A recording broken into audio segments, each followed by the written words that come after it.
Ouais, il faut qu'on accepte. Cette réunion est enregistrée par l'hôte. Recording process. C'est parti. Oui.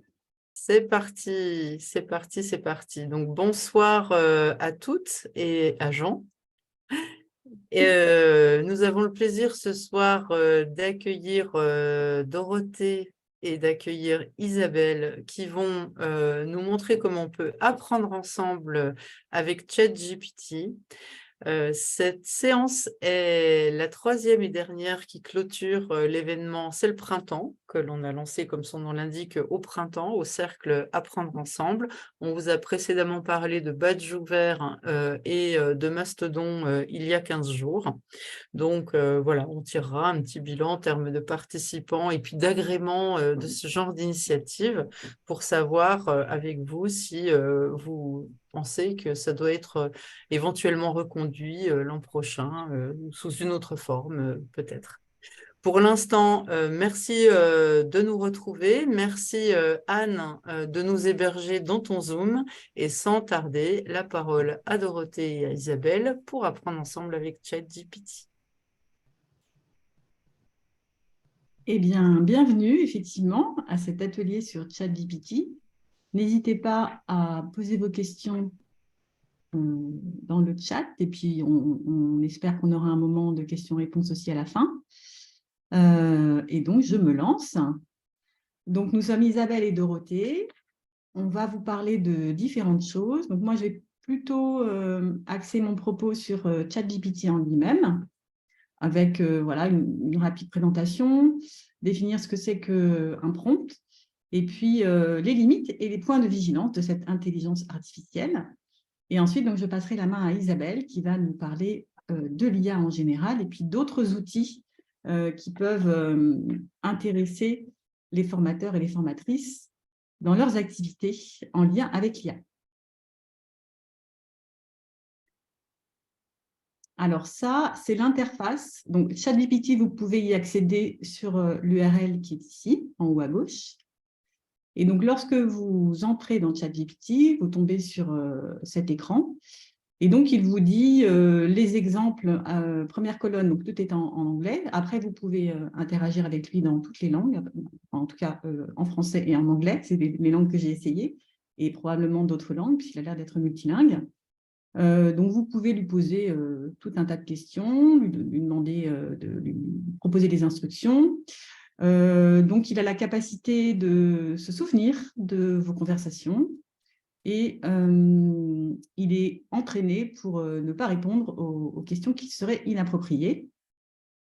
Et donc, ChatGPT vous informe également qu'il peut vous donner des informations incorrectes et proposer également des contenus biaisés, et également que l'ensemble des bases qui l'ont nourri à l'origine s'arrête en 2021. Mais je reviendrai sur tout ça à la fin. Donc ça, c'était pour que vous ayez une idée, enfin, que vous ayez une vision de ce que vous voyez quand vous arrivez sur ChatGPT. Et ensuite, alors, qu'est-ce que c'est ? Qu'est-ce que c'est ChatGPT ? Donc, GPT, c'est l'abréviation de Generative Pre-trained Transformer, n'est-ce pas ? Donc, c'est un outil, c'est un modèle, en fait, LLM, donc c'est Large Language Model, qui fonctionne sur une base statistique et donc qui permet de proposer un agent conversationnel en langage naturel.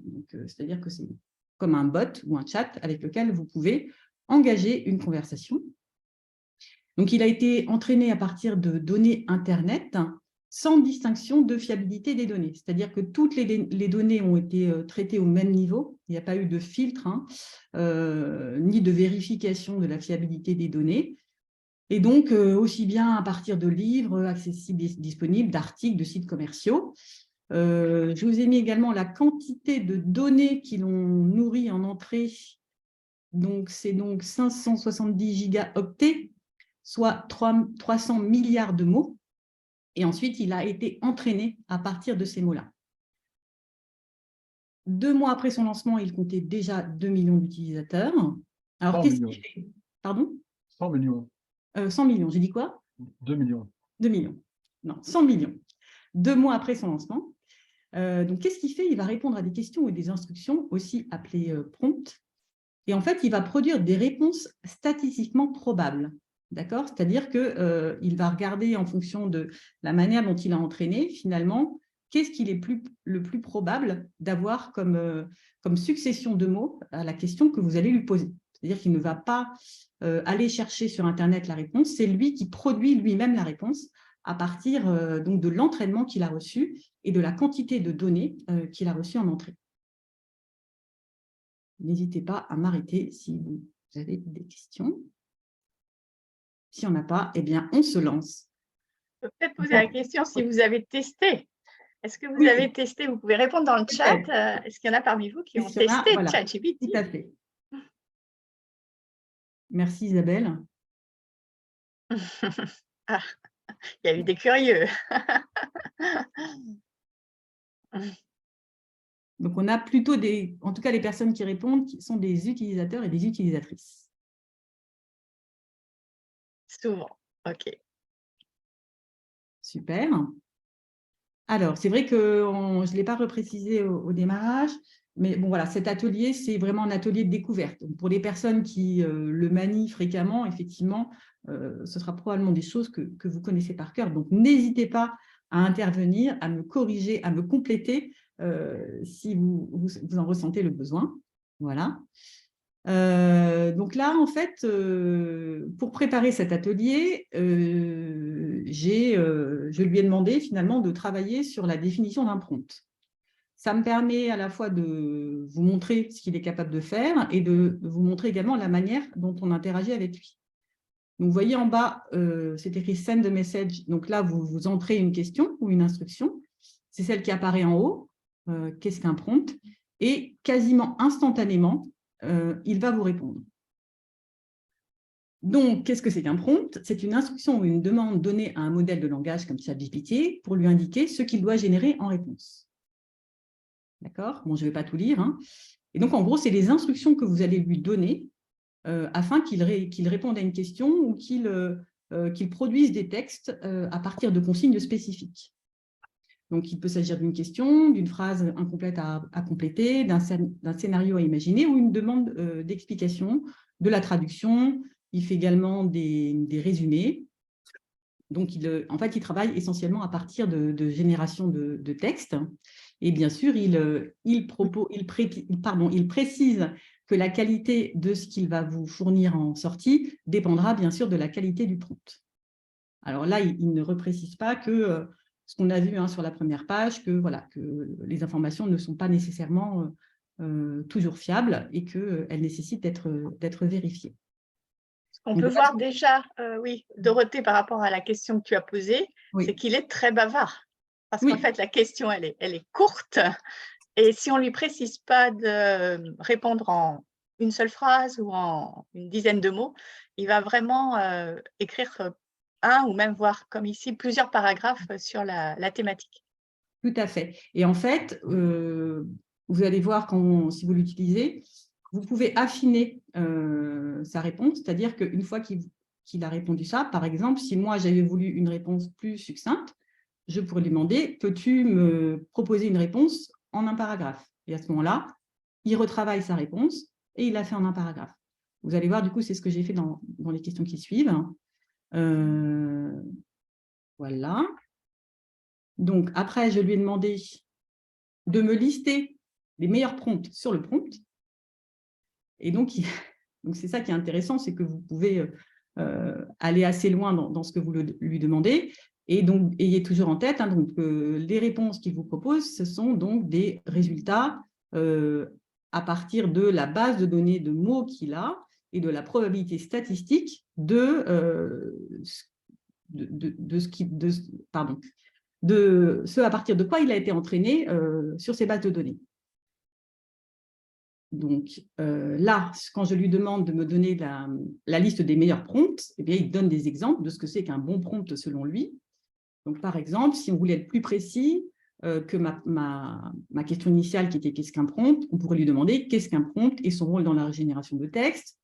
On pourrait lui demander les caractéristiques essentielles d'un bon prompt, etc. etc. Et ce que je peux faire à la question d'après, c'est lui demander, par exemple, de me donner les réponses à ces questions.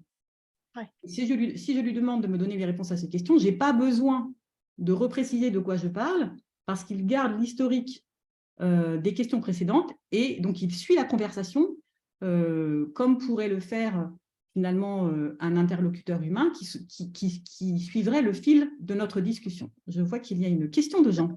Oui, voilà. Il y a Jean qui a une question. Oui, donc en fonction de ce que tu présentes, il ne crée rien, il recrache de manière intelligente ce qu'il a en stock. Alors il crée Ouais. quand même. Il crée quand même, mais Il crée, mais il crée, il crée rien de nouveau. Tout ce qu'il écrit est en stock. il réagence Oui, d'accord.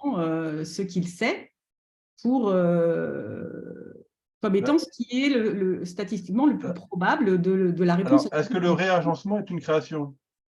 Mais c'est un vaste débat presque Merci. philosophique, cher Jean. D'accord. La question bête, réponse bête. Merci, Dorothée. Donc après, je lui ai demandé, j'arrive pas à voir parce que là-haut, il y a le panneau. Ah oui. Peux-tu me faire une activité pédagogique? Voilà. Une fois que je lui avais demandé quels étaient les meilleurs prompts, je lui ai demandé de me créer une activité pédagogique, puisque l'idée aussi ce soir, c'est de partager des bonnes pratiques dans le champ de la formation. Et donc, comme vous pouvez le constater, il est très aimable, ChatGPT, parce qu'il me répond bien sûr. Vous voyez, donc en plus, il a les codes de la conversation. Si je ne prête pas attention, je pourrais imaginer que je suis en train de discuter avec un collègue ou une collègue. Et donc, voilà, il vous propose, alors quand il n'y a aucune instruction, il va lui-même définir la durée la plus probable, d'accord? Parce que je ne lui ai pas dit qu'il fallait que ça dure 30 ou 45 minutes. De lui-même, il m'a proposé le matériel. Ouais. Il a un bon réflexe pédagogique puisqu'il commence par l'objectif de l'activité. Donc, voilà. Et après, donc, il donne des instructions, il donne le déroulé en temps. Donc, il peut produire des choses quand même assez pertinentes sur le plan pédagogique, je trouve. Après, on pourra débattre si vous voulez. Et puis, il a un peu intégré quand même la dimension sociale, puisqu'on fait des discussions de groupe, on teste, etc. Donc, voilà, le résultat… Il a lu Philippe Carré. Je ne sais pas s'il a lu Philippe Carré. On va dire que le résultat pourrait ressembler à une activité qui pourrait être proposée dans une activité de formation. Est-ce qu'on peut dire « il a lu » C'est-à-dire… C'est une machine, la machine a lu. C'est elle. Ouais, c'est Elle. elle. Ensuite, c'est le chat, c'est ChatGPT. D'accord. Ouais. Mais c'est basé sur une intelligence artificielle. Voilà, d'accord. On pourrait l'appeler Yel. C'est pour ça Yel. qu'on dit il. Voilà, on peut l'appeler Yel, comme ça, il n'y a pas débat. Donc, Yel, je lui ai demandé de me créer un quiz de 10 questions. Donc, sur les prompts présentés, donc, qu'il m'avait présenté précédemment. Donc, à chaque fois, je n'ai pas besoin de redire ce que j'ai dit. Et voilà, donc toujours aussi aimable, bien sûr. Et là, il me propose un quiz de 10 questions. Donc là, j'avais précisé effectivement 10 questions. Je ne sais pas si je n'avais pas précisé combien de questions il m'aurait fait. Et sans lui dire, voilà, je lui ai demandé par contre, oui, une réponse en tableau avec là où les bonnes réponses et les autres propositions fausses. Donc en fait, là, il m'a proposé 10 questions, mais il ne me l'a pas proposé en tableau. Donc je ne sais pas… La slide d'après, hop, non. En fait, ce que j'ai fait pour raconter un peu ce qui s'est passé, je lui dis ah, mais ça ne va pas du tout, je t'avais demandé de me le faire en tableau. Et là, il s'excuse, ah, je suis désolée, mais je suis qu'une machine. Et donc, souvent, il mobilise effectivement le fait que ce ne soit qu'une machine et il se corrige de lui-même et m'a proposé ce quiz sous forme de tableau avec 3 colonnes ABC. Jean, tu avais une question? Oui, tu disais qu'il n'y a pas besoin de lui rappeler, il reste dans la conversation. Et si je reviens 3 jours après, quand je reprends la même conversation, il repart pareil ou il repart à zéro? Ça, je n'ai pas essayé. Je n'ai pas essayé de prendre un… Et normalement, la conversation est enregistrée et donc tu peux continuer à converser sur la même thématique, à suivre avec lui. Et donc, 3 jours après, il se rappelle de ce qu'on a échangé? Oui, parce que tu commences à chaque fois que tu fais une conversation avec lui, tu commences sur un nouveau chat. Oui. Donc, en fait, tu vas avoir sur ton tableau de bord ChatGPT toutes les demandes que tu as faites. Oui, tu peux choisir de les conserver ou pas, en fait. Oui, aussi. Tu peux les mettre à la poubelle. D'accord, donc il ne repart pas à zéro, il repart de là où on était il y a 3 jours. sur cette thématique-là, oui, tu peux Oui, continuer la d'accord, conversation. merci. Tu reprends l'historique, voilà. Ok, Merci. j'ai pas essayé. Mais Et si Jean, t'es pas est-ce que ça veut dire, satisfait- est-ce qu'il a pardon. la notion du temps là si c'est toutes tes questions induisent que Non, bah, je pense que il a c'est la notion simplement du temps. quand Il on n'a pas va la notion du temps. réouvrir la conversation, Ça. ça lui remet en mémoire, je pense qu'il n'a pas la notion du temps, ça lui remet en mémoire la conversation. C'est comme si on lui redonnait le texte qu'on avait déjà écrit ensemble. Il y a Zidane, On pourrait, je pense, essayer de lui poser la question. Quand est-ce Oui. que nous avons eu cette conversation Zidane donne une réponse dans le chat. Ah oui, pas de notion de temps ni de mémoire, Non, dit-il. bah non, c'est une machine, donc en plus, un modèle statistique, voilà. Après, il y a la date. Peut-être qu'il y a quand même la date à laquelle on a terminé la conversation et la date à laquelle on reprend la conversation. Donc, par rapport à ça, il peut proposer peut-être aussi une notion de temps en disant qu'il y a 2 jours, nous avions discuté bah, de… ça faudra tester. Je pense que… Vérangère Je ne l'ai pas testé non plus. Vérangère confirme. Eric me dit qu'effectivement, les données à sa connaissance s'arrêtent en 2021 avec le petit bémol, c'est qu'il continue à être nourri de tout ce qu'on lui donne comme information. Y compris des fausses informations? Alors en fait, donc il est nourri de toutes les vraies ou fausses informations qui étaient sur le net au moment où il a entraîné en 2021 et il continue à être nourri de tout ce qui est mis dans la machine par les 100 millions, ça doit être beaucoup plus maintenant, par les millions d'utilisateurs qui continuent à l'utiliser. En fait, ça continue, en fait, c'est comme si on l'entraînait. On continuait son entraînement par rapport à ce qu'il a été donné. Voilà. Qu'est-ce que je voulais dire d'autre? Oui, c'est ça, il apprend des conversations. En fait, il continue à apprendre à chaque fois qu'on lui donne de l'information. Pour revenir sur ce que j'étais en train de dire sur mon quiz, voilà, on peut aussi, donc, vous voyez, régénérer une réponse si jamais on n'est pas satisfait. Et donc, on peut aussi, par exemple, si on trouve que les questions qu'ils nous proposent, elles sont trop faciles ou que les propositions erronées sont trop faciles aussi, on peut lui demander d'augmenter la difficulté de l'exercice, en fait. Et à ce moment-là, il va essayer de vous proposer quelque chose. Donc, voilà pour l'exemple de prompt que je voulais vous donner. Alors maintenant, les points de vigilance. Et après, je partagerai du coup mon vécu de tout ça. Donc, les limites et les points de vigilance, c'est qu'à partir du moment où il a été entraîné avec tout Internet sans discrimination de l'information qu'il recevait, en fait, il reproduit tous les biais et tous les stéréotypes des bases de données qu'il a entraînées. Ensuite, il faut savoir qu'il produit ce qu'on appelle des hallucinations. Alors, ce n'est pas un être humain, donc ce n'est pas une hallucination au sens humain, mais c'est comme ça que c'est nommé par les spécialistes de ChatGPT, c'est-à-dire qu'il va inventer, en fait, étant donné son modèle statistique, il peut inventer des informations erronées. Donc, ça répond peut-être, Jean, j'ai vu que tu levais la main, ça répond peut-être à la question de création que tu j'ai oublié de baisser la main. Ah. Donc, il crée des informations erronées. Il ne source pas l'information qu'il donne. Et donc, si vous lui demandez des sources, il crée aussi des fausses sources. Il crée aussi des faux auteurs et des fausses autrices, d'accord, pour l'avoir testé moi-même. Incroyable. En plus, il a propagé aussi des fausses rumeurs. Il y a un numéro spécial de philosophie là, qui est un très bon numéro sur l'IA, et qui raconte qu'il y a un avocat, il a nommé un avocat comme étant quelqu'un qui avait commis des méfaits, je ne sais pas de quoi il est accusé, je crois de harcèlement sexuel, alors que la personne en question n'a jamais été accusée, il n'y a aucun cas, donc il a construit de toutes pièces une fausse information sur une personne en la nommant. Et cette personne, pour le coup, elle existe vraiment. Ça fait peur. Ça fait peur. Donc, il ne respecte pas les lois de protection des données personnelles, c'est-à-dire que chaque information que vous allez mettre dedans vous concernant, elle ne sera pas protégée par les lois de… C'est ce que nous dit Eric dans le chat, ne pas donner de données sensibles à ChatGPT car il les sauvegarde et après c'est accessible évidemment. Tout à fait. Donc il ne respecte pas le droit d'auteur du tout, puisqu'il ne cite jamais ses sources. Et effectivement, donc, énorme point de vigilance. Aujourd'hui, dans la version gratuite, moi, je vous invite vraiment à ne donner aucune information confidentielle ou aucune information ni vous concernant, ni concernant vos proches, ni concernant votre entreprise. Parce qu'en fait, les données peuvent être réutilisées par n'importe qui et surtout, elles peuvent être ressorties de manière erronée, hallucinée, etc. Alors, qu'est-ce que ça veut dire pour nous, les humains? C'est ce que j'ai mis à droite. Ça suppose en fait que si on utilise ChatGPT, c'est quand même mieux de l'utiliser sur des connaissances qu'on a déjà.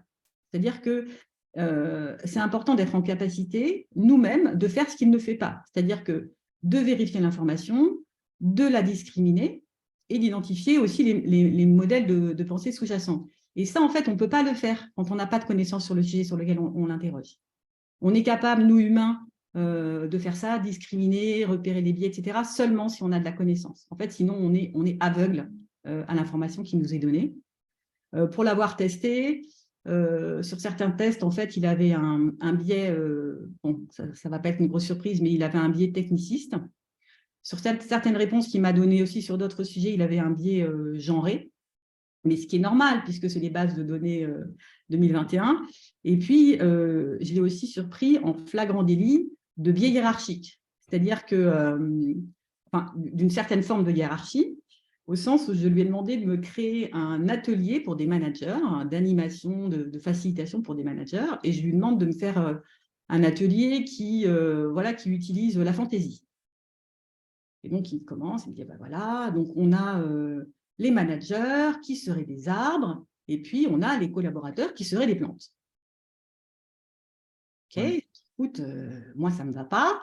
Est-ce que les managers, est-ce que les collaborateurs pourraient aussi être des arbres? Il recommence. Alors, les managers seraient des grands arbres et les collaborateurs seraient des petits arbres. Enfin voilà, j'arrête là l'histoire, mais c'est une histoire vraie. Il a du mal, il a du mal. Il a du mal, voilà. Ensuite, et tu l'as entraîné là, du coup, c'est bien. Je l'ai entraîné, oui. Ensuite, il peut vraiment facilement tromper notre vigilance parce que comme il limite le comportement humain de façon très crédible, en fait, on peut vraiment, si on n'y prend pas garde, on a vraiment l'impression de converser avec quelqu'un, en fait. Voilà, en toute. Alors qu'on a un esprit critique, on est objectif, on peut très bien se laisser prendre à cette conversation. Ensuite, donc ça suppose vraiment le développement de l'esprit critique, c'est-à-dire comment je reste en vigilance absolue par rapport à l'information qui m'est donnée et aussi par rapport à l'information que moi, je vais lui donner. Et après, moi, c'est une question que je me pose sur le fait que, qu'est-ce que fait l'utilisation de ChatGPT sur des tâches de production d'écrit que nous, on faisait avant? Est-ce que si on ne produit plus d'écrit, qu'est-ce que ça implique pour nous, sachant qu'au niveau cognitif, la production d'écrit, c'est le niveau le plus élevé des capacités cognitives de l'humain. Donc, si on ne le fait plus, si on fait tout passer par ChatGPT, quid? Alors, si à la place, on fait autre chose qui mobilise autant d'énergie de jus de cerveau, OK. Mais si on arrête d'écrire et qu'on délègue tout à la machine, qu'est-ce qu'il en est de nos compétences humaines? C'était le mot de la fin pour moi. Et Jean, tu as une question? Oui, une nouvelle question. Les limites que tu donnes, c'est vrai aussi pour ChatGPT-4 payant ou pas? J'ai pas accès à ChatGPT-4 payant. D'accord. Est-ce que quelqu'un sait, là, parmi les 830 personnes qui sont connectées, là, si ces limites fonctionnent aussi pour la partie payante de ChatGPT? Ah, bon, c'est pas grave. Hein. Pas testé non plus. D'accord. Voilà. Okay. Donc, je vais arrêter de partager et je vais passer la main à Isabelle. Merci Dorothée. Merci de votre attention. Oui, je vais récupérer l'écran, partager aussi le diaporama.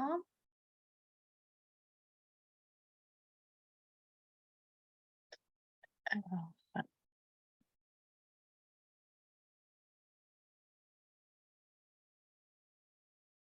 est-ce que c'est bon pour vous? Oui. Oui, oui. Ouais. Oui. On voit. D'accord. Je vais me remettre sur la. Ça, c'est C'est la écrit en dernière breton, par diapo. contre. C'est tout en Voilà. breton. C'est bon là. C'est tout en breton, par contre. Il faut traduire automatiquement. Ah, Tu mets ChatGPT en action. D'accord, très bien. OK. Donc, je prends le relais de Dorothée qui nous a montré avec plein d'exemples comment fonctionnait ChatGPT. Mais il faut savoir que ChatGPT n'est pas la seule intelligence artificielle qui existe. Et en fait, il en existe beaucoup qu'on utilisait déjà sans trop le savoir. Dans toutes les applications, les outils numériques classiques, comme notamment un simple PowerPoint, un logiciel PowerPoint, en fait, sur les dernières versions, on avait déjà l'intégration de l'intelligence artificielle. Et je pense que vous l'avez utilisé lorsque vous faites de la création de diapositives. Sur la conception, il y a un petit outil qui s'appelle Concepteur. Et ce concepteur vous suggère, vous donne des suggestions de design de diapositives. Et donc, tout cela à partir d'un mot, à partir d'une liste de phrases que vous écrivez sur votre diapositive. Donc, c'est vraiment l'utilisation directe de l'intelligence artificielle à l'intérieur de l'outil.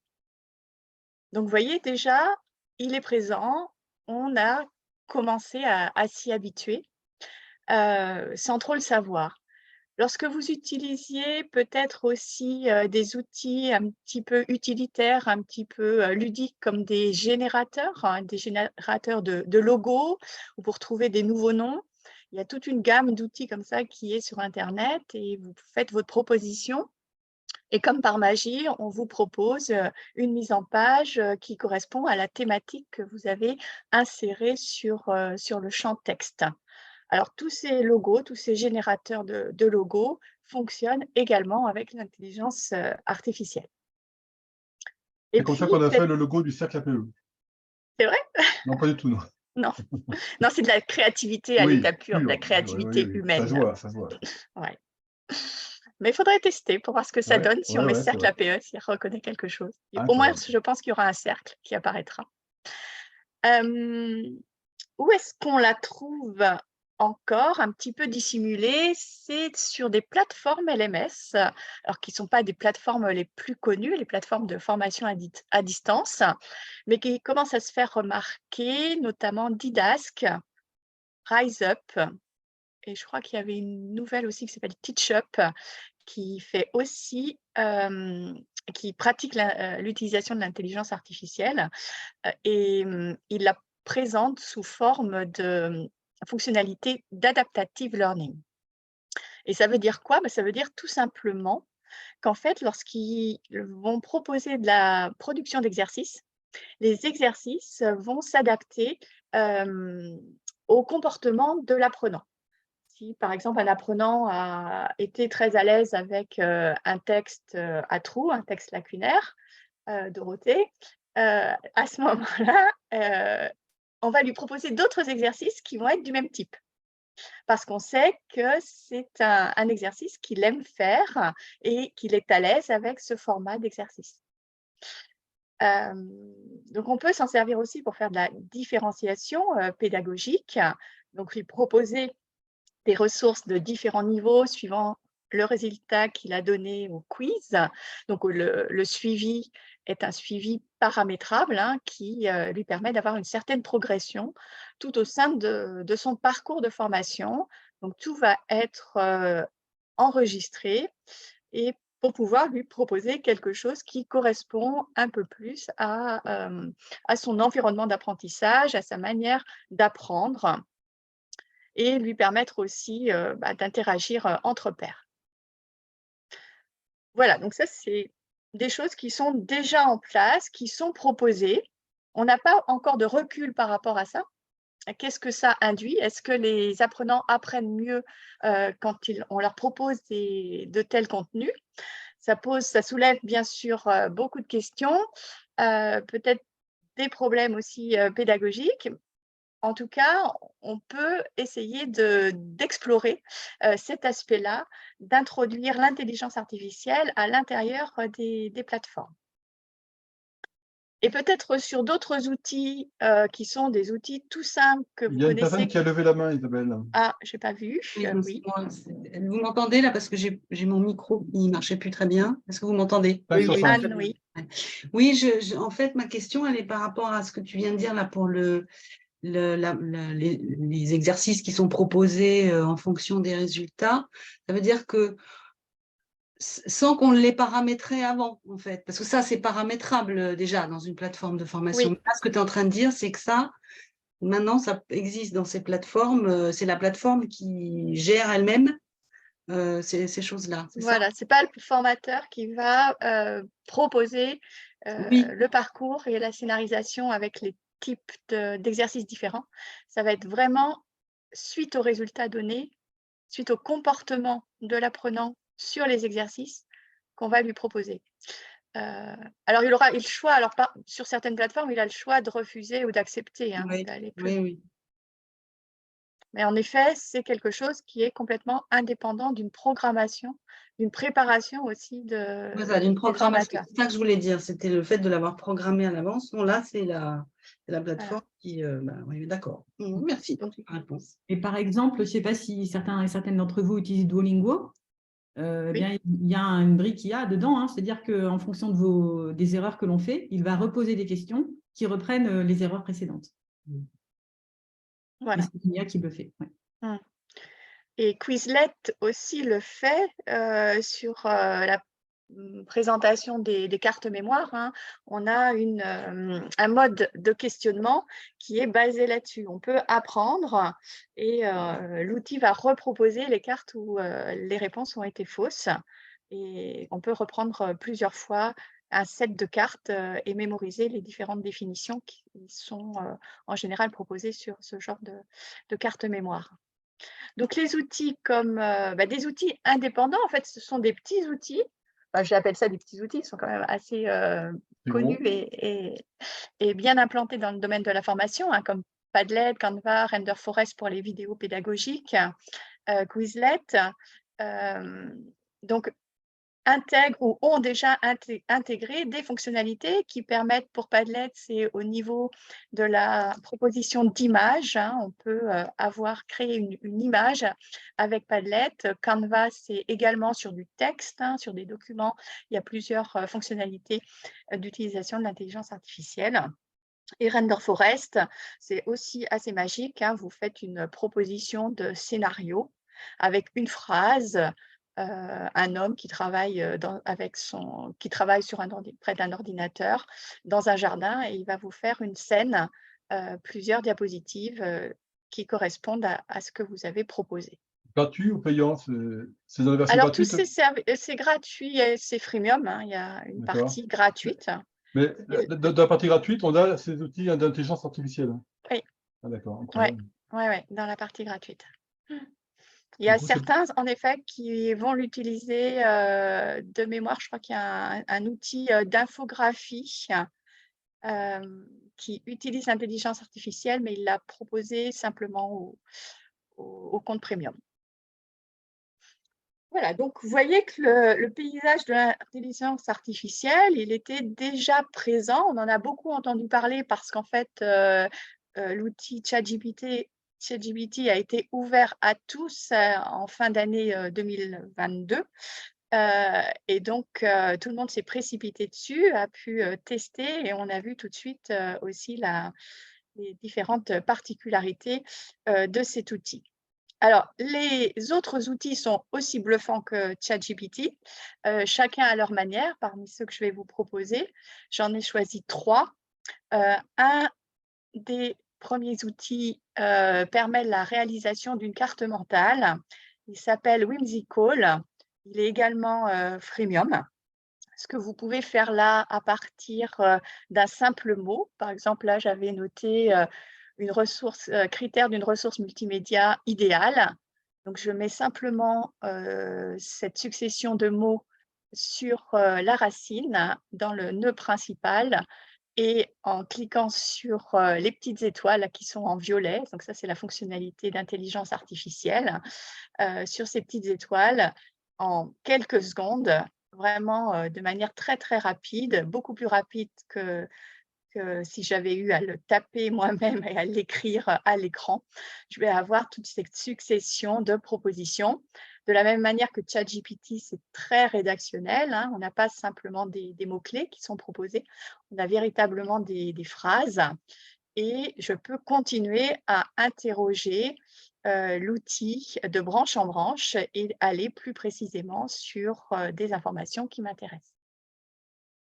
Donc, vous voyez que là, on n'est pas simplement sur une réponse à une question, on est aussi sur une formalisation, une mise en page de réponses possibles par rapport à une proposition de mots.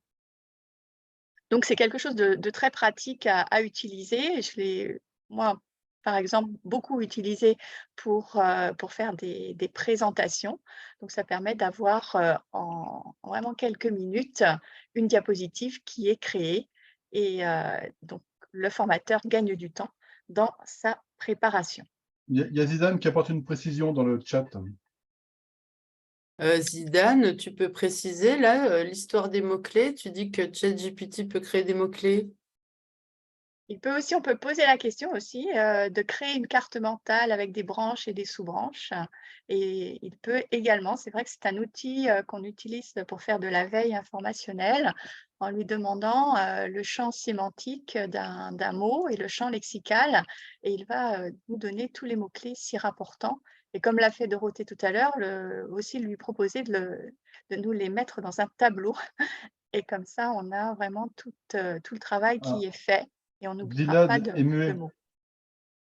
Il est numériquement muet, Zidane. Oui, mais Isabelle vient de répondre, donc Ah, merci beaucoup Isabelle. Et avec le point de vigilance, alors je ne sais pas cet outil-là, Isabelle, si il y a une fiabilité des données. Pas Mais en plus, fait, hein. sur ChatGPT, il faut vérifier quand même les mots-clés qu'il vous donne, que c'est bien C'est ça. sont corrects. Mais là, du coup, c'est pareil là, sur les outils. Oui, il faut toujours vérifier, bien sûr. Bien sûr, moi, il y avait des choses que j'ai rédigées derrière, bien sûr, que j'ai est-ce qu'il enlevées. faut vérifier le diaporama que vous nous proposez? Toujours, Jean. Merci. Non, là, c'est l'intelligence biologique, donc il n'y a pas à vérifier. Un deuxième outil intéressant, il ne faut pas que je clique directement sur l'écran, ça va pas le faire. Si. Voilà, alors celui-là, il est encore plus bluffant. J'avoue, quand je l'ai découvert, j'en revenais pas moi-même. Ça s'appelle Gamma et il vous propose de faire des diaporamas. Donc des diaporamas, alors ce n'est pas une seule diapositive, hein, c'est vraiment un set d'une dizaine de diapositives avec la mise en page, avec la mise en forme, avec des images qui se rapportent au texte. Et vous, la seule consigne que vous avez à donner, c'est la thématique de votre diaporama. J'avais choisi, par exemple, un cours sur l'andragogie. Très bien, très Et bien. j'ai eu tout de suite les 5 principes d'andragogie, etc., qui étaient présentés avec des exemples. Et puis, alors pas des vidéos, mais des images qui étaient aussi en référence. En fait, j'aurais pu directement l'utiliser tel quel, surtout que l'outil intègre aussi une présentation possible. Donc, on n'a pas besoin de l'exporter et de le réutiliser avec un autre outil. On peut tout de suite réutiliser la production qui a été faite par cette intelligence artificielle. Modulo peut-être le droit pour les images, parce que quand même, on doit s'assurer que les images sont libres de droit. Oui, bah oui, c'est toujours c'est pareil pour le texte aussi. Le texte, il a été créé par l'intelligence artificielle. Les images ne sont pas des images créées, donc je pense que c'est des images qui ont été récupérées sur des sites. Donc c'est pas spécifié, c'est sur des sites de ressources Il y a libres deux de questions droit dans le chat et il y a une personne qui a levé la main. ou gratuites. Alors, je te les lis peut-être, parce que toi, tu n'as pas… Donc, tous ces outils sont gratuits ou sur abonnement. Et après, donc ça, c'est Marie. C'est une question ou c'est une affirmation? C'est une question. D'accord. Voilà. Et après, il y a une demande de France pour savoir si tu peux partager le diapo sur l'andragogie, montrer ce que ça donne. Voilà. Alors, il y a sur l'atelier du formateur, j'ai publié un article. L'exemple, c'est sur la scénarisation d'une formation Blended Learning. L'andragogie, je pourrais le redonner aussi. Il faudrait que j'aille. Si on a un peu de temps, enfin, j'irai récupérer le lien pour vous le mettre. Et les outils sont freemium, hein. Ils sont gratuits En dans une anglais. certaine mesure. C'est-à-dire que, alors là, le système pour ces outils-là, pour les outils d'intelligence artificielle, souvent, c'est un nombre de prompts ou de demandes que vous pouvez faire. Et ensuite, il faut Passer à la caisse. réactualiser. Vous n'avez plus le droit pendant un mois ou 15 jours. Il y a différentes manières, suivant les outils, d'accéder à l'offre gratuite. Mais vous avez toujours une offre gratuite qui permet de bien tester l'outil. Et alors, il y a Jean qui a levé la main. Oui, le diaporama de Gamma, on peut le récupérer dans un PowerPoint ou pas? Je n'ai pas essayé. Oui, d'accord. Je crois qu'on peut l'exporter sous format PDF. Mais non, je n'ai pas. Et si Dan répond oui, Dan hein, dit oui. à question. Voilà, c'est de la Merci, pédagogie. Dan. Et juste, j'ai oublié de préciser, moi, sur ChatGPT, lorsque vous l'utilisez pour générer du texte, en fait, si vous réutilisez son texte, il faut le mettre, il faut indiquer que le texte créé a été créé par ChatGPT. Oui, sinon, notre directeur va en prison, c'est ça, ou la directrice? Non, non, non, en vertu du respect des droits. Ah, d'accord. Il ne respecte pas Oui. le droit D'accord. des auteurs. Mais c'est une obligation morale, c'est pas une obligation légale. C'est une Pas encore. morale et j'espère que ça va devenir légal. C'est dans les recommandations au niveau des instances canadiennes là, qui réfléchissent au sujet. Ça fait partie des recommandations qu'à chaque fois qu'on utilise une intelligence artificielle, qu'on note avec quelle intelligence artificielle ça a été D'accord, donc créé. comme les Creative Commons, on mettra un logo, on mettra… Non, mais tu mets ce texte a été créé par ChatGPT. Enfin, Voilà. tu références ton Cette texte. image a été générée Voilà. par… Et inversement, quand on a écrit un livre dans lequel on n'a pas fait appel à l'intelligence artificielle, on peut le mettre dans le livre ou pas? Exactement. Bon, très bien. Ça marche dans les deux sens. Un troisième outil pour compléter la collection, c'est un tout nouveau aussi que j'ai découvert il n'y a pas très longtemps qui s'appelle Albus et qui, lui, vous propose vraiment de la scénarisation, de vous guider dans la scénarisation d'une formation. Donc, il va vous proposer, on part toujours simplement d'un texte, ou d'une phrase, d'un titre, d'une thématique. Et là, vous voyez qu'il me propose un bloc d'objectifs, ensuite même comment je dois réaliser la formation avec un groupe de discussion, l'analyse de cas. Alors, le seul petit souci sur ce dernier outil, c'est qu'il fait des propositions en anglais, alors que sur les deux autres, on peut sans problème utiliser le français. Et il faut passer par une deuxième étape pour traduire. En fait, il faut lui soumettre l'ordre de traduire quand on fait la demande pour que ça apparaisse en français. Sinon, il va vous le donner en anglais. Donc, les deux premiers, on peut travailler en français, le dernier en anglais, et après, il traduit. Voilà. D'accord. Ouais. Et c'est vrai qu'il faut faire attention avec certains outils d'intelligence artificielle qui ne vont pas traduire en français, ils vont travailler exclusivement en anglais. Ou en flamand. Ouais. Alors, donc là, c'était simplement quelques exemples. Il en existe beaucoup, hein, des outils d'intelligence artificielle. Ça devient comme les outils du web 2.0. Hein. Ça commençait à apparaître et après, on a été complètement débordé par tous ces outils. Donc, vous avez des outils qui peuvent vous servir à résumer une vidéo et même la traduire. Vous pouvez bien sûr créer des images ou des vidéos, créer des formules pour un tableur. Générer du code, donc ça peut être du code HTML, du code C++, voilà, différents codes. Vous pouvez organiser aussi un système de veille avec certains outils, créer des quiz, bien entendu. Donc là, je vous ai mis quelques exemples de noms d'outils qui travaillent multilingues, qui sont multilingues, oui. Donc, GLASP, qui est une extension du navigateur et qui est assez pratique aussi pour faire de la veille, parce que ça vous permet d'avoir l'essentiel de la vidéo sans toute la regarder. Pour les images ou pour les vidéos, alors moi, j'aime bien utiliser unprompt.ai. Je trouve qu'il est assez performant. Il va chercher dans plusieurs bases de données d'images. Et FlexClip pour la vidéo. Ensuite, pour le tableur, donc tableur, alors faire attention parce que des fois, ce n'est pas forcément du Excel, hein, ça peut être du Google Sheet, donc ça peut être des formules qui vont pas forcément être récupérables sur Excel. Donc, il y a un site chez Formula qui avait été testé par un formateur français, donc je pense que ça doit fonctionner. Moi, je ne suis pas une experte d'Excel et des tableurs, donc je ne peux pas vous aider. Pour générer du code, on a OpenAI Codex qui est aussi mis en avant par les développeurs.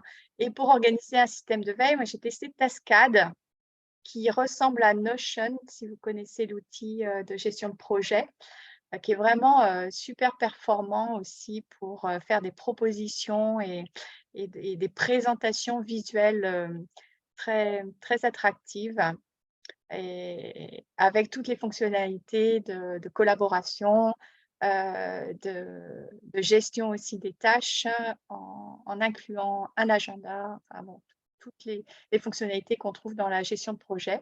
Mais en plus, on a tout le temps de la réalisation de ce tableau, la possibilité de discuter avec l'agent conversationnel de Tascade. Et donc, lui va nous faire des propositions si on est bloqué, si on ne sait pas comment formuler telle ou telle chose, ou si on veut passer à la tâche suivante, il va proposer la manière dont on peut aborder les choses. Donc, c'est assez performant. Et pour les quiz, bon, il en existe beaucoup aussi. Moi, je me suis arrêtée sur le test de WooClap, de l'outil WooClap. Ils ont été un des premiers à le présenter avec Quiz Wizard. Pareil, vraiment très, très bluffant comme quand on l'utilise. Et on a tout de suite des questions en rapport direct avec notre thématique. Donc, vraiment, enfin, sur les thématiques que j'ai proposées, ça a très bien fonctionné. Ils avaient cité des thématiques que tu connaissais. Voilà, oui, sur la formation. Comme le disait voilà, Dorothée. ouais, c'est resté sur des choses que je connaissais. Donc, pour finir, on peut se poser la question, est-ce que ça va être vraiment une valeur ajoutée pour la formation, avec toutes les limites qu'on a vues avec Dorothée? Peut-être ça peut être une limite, ça peut être vraiment une valeur ajoutée si, et seulement si, le formateur est formé aussi à son utilisation. Parce que sinon, ça va être trop compliqué de pouvoir gérer les éventuelles dérives de l'outil. Donc, il faut vraiment essayer de mettre en avant des formations, et ça, je pense que ça doit se faire le plus vite possible au sein des organismes de formation, pour que les formateurs soient conscients des risques, soient conscients aussi de ce que peut apporter l'utilisation d'une intelligence artificielle dans la préparation de leurs cours et dans le travail qu'ils vont demander maintenant à leurs apprenants. Je pense qu'on est aussi sur quelque chose qui va être vraiment modifié. Le rapport à la pédagogie que l'on a actuellement va se modifier à cause ou de par cette intelligence artificielle. Donc, sensibiliser aussi les apprenants, déjà que ces outils existent, comment les utiliser, que les formateurs sont conscients qu'ils existent, donc ils savent que leurs propres apprenants peuvent les utiliser. Et donc, ce qui serait intéressant aussi, c'est d'avoir des outils fiables pour essayer de détecter les usages, ce qui n'est pas encore gagné, parce qu'il y a beaucoup d'outils qui commencent à avoir le jour, mais qui laissent passer encore pas mal de choses. Isabelle, il y a une personne qui a levé la main. Oui. Oui, c'est moi. Enfin, à moins qu'il y en ait une autre. Je ne voulais pas t'interrompre. Simplement, quand tu parlais de formation, effectivement, maîtrise de l'IA, et puis se repose aussi la question des formations, justement, aux médias et à l'esprit critique. Donc, ça existe depuis longtemps, hein, les formations aux médias, mais pour moi, c'est à nouveau dans l'air du temps, et ça fait partie des disciplines, enfin, des connaissances de base qu'il faudrait qu'on ait tout un chacun, l'éducation aux médias et à l'esprit critique. Voilà, c'est ça que je voulais ajouter.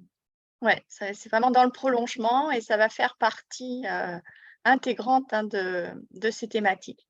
Donc, c'est vrai que pour le formateur, c'est indéniable, c'est quand même un gain de temps énorme pour la préparation de cours, toujours en supposant qu'on maîtrise vraiment bien le sujet. De cours ou d'activité?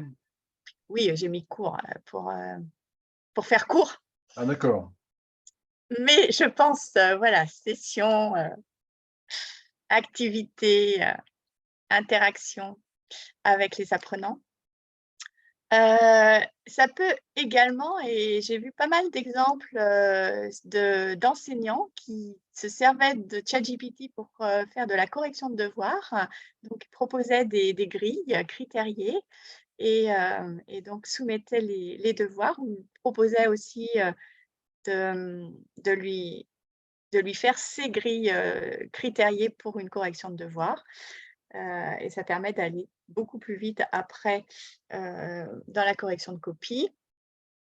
C'est également, je pense, une valeur ajoutée par rapport à ce qu'on va faire de nouveau maintenant. Ça va nous proposer de nouvelles choses. Donc, on peut, en tant que formateur, rester ouvert, explorer de nouvelles idées pédagogiques. On va sortir un petit peu du cadre, être obligé de sortir du cadre et s'inspirer peut-être d'idées loufoques qui vont arriver, mais peut-être d'idées qui seront peut-être réutilisables plus facilement en formation et auxquelles on n'avait pas du tout pensé parce que voilà, on a l'habitude de travailler toujours dans un même cercle d'idées. Et puis, ça deviendra également, je pense, un objet de travail pédagogique, c'est-à-dire qu'on va mettre ces outils ChatGPT ou d'autres outils d'intelligence artificielle, comme on a fait avec les outils du Web 2.0, on va mettre ces outils entre les mains de nos apprenants.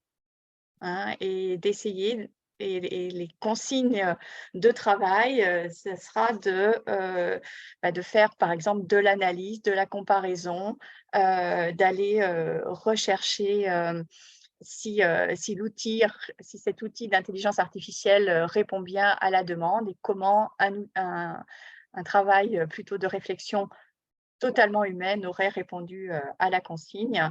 Voilà, on peut imaginer dans tous les domaines de formation que l'intelligence artificielle devienne un objet pédagogique à part entière.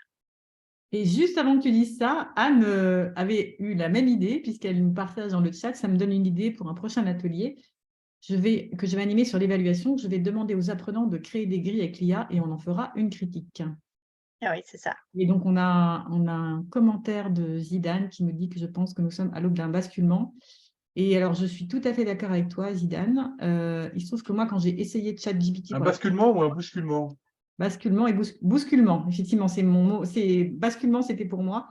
J'en avais discuté avec Anna. Quand j'ai essayé ChatGPT pour la première fois, j'ai vraiment eu l'impression d'un bousculement et d'un basculement.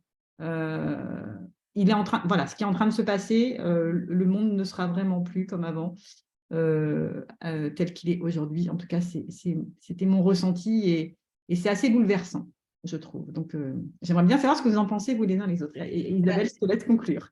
Zidane a enfin son Zidane a enfin son micro qui fonctionne, si j'ai bien compris. Donc, Oui, bonjour, vous m'entendez? oui. 5.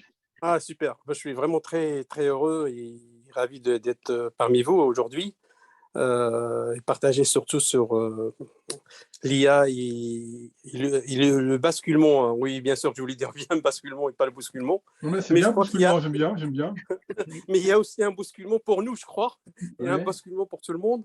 Et moi, j'ai découvert le chat GPT comme tout le monde, hein, c'est-à-dire avec la fin décembre comme tout le monde et tout ça. Et comme j'ai beaucoup d'appétence pour tout ce qui est technologie dans l'enseignement, d'ailleurs, j'ai pris une semaine où j'ai pas de cours ni d'examen où je travaille que là-dessus. En fait, j'ai fait une veille.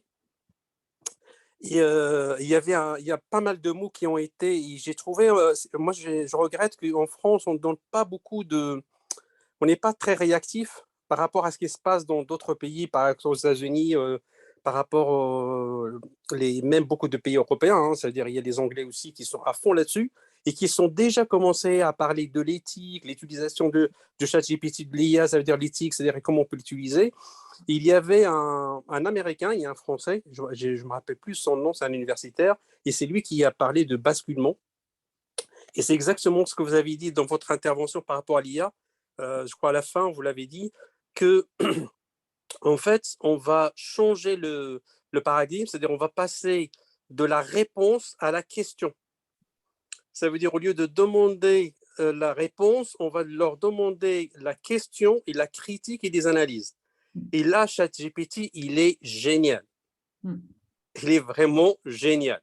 Ça veut dire, et même pour nous, hein, c'est-à-dire on peut toujours trouver tous les outils que vous avez présentés, c'est-à-dire pour créer une cour, il ne faut pas se leurrer. Ces outils ils vont nous aider, nous, mais en même temps, ça veut dire ils vont aussi nous donner le temps pour imaginer, ça veut dire comment eux, ça veut dire à partir de leurs connaissances, comment ils peuvent critiquer les informations et comment ils peuvent les analyser.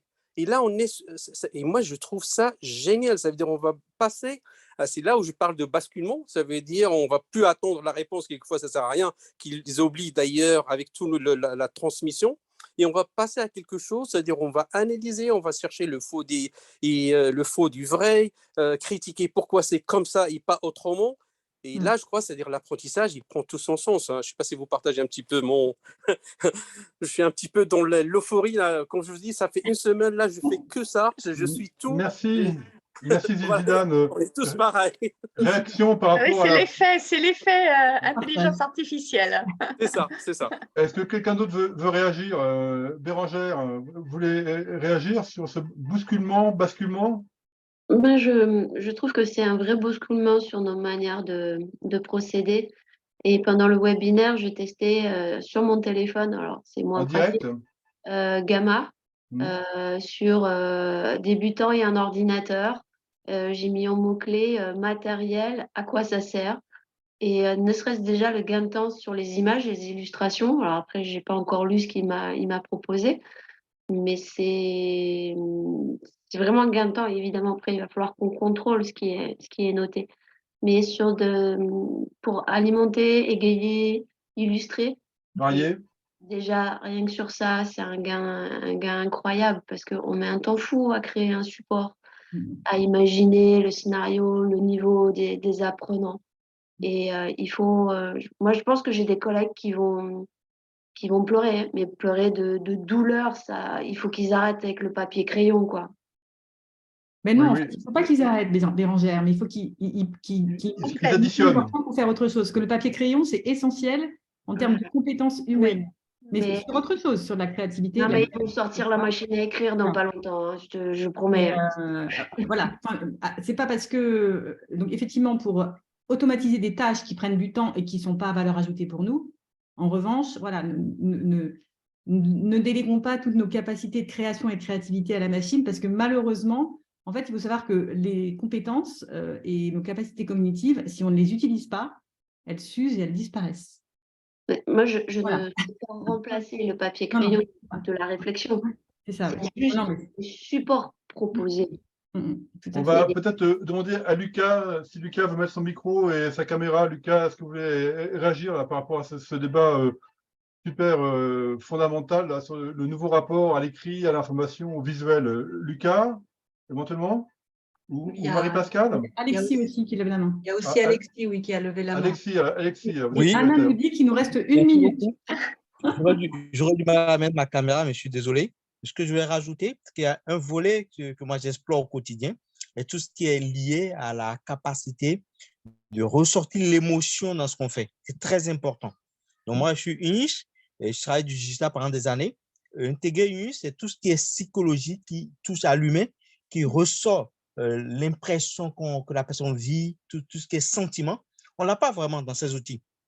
Effectivement, le cultiver en plus de ces outils va faire un troisième niveau assez intéressant. Et ça, c'est que l'humain qui peut le faire. C'est là que je rejoins la plupart des intervenants en disant ces outils sont très bons, mais à les creuser et comprendre comment on peut intégrer tout ce qui est sensation, tout ce qui est émotionnel, qui enrichit complètement tout ce qu'on fait et qui est même la base de tout ce qu'on fait. De toute décision, il y a toute la partie émotion qu'on peut rajouter.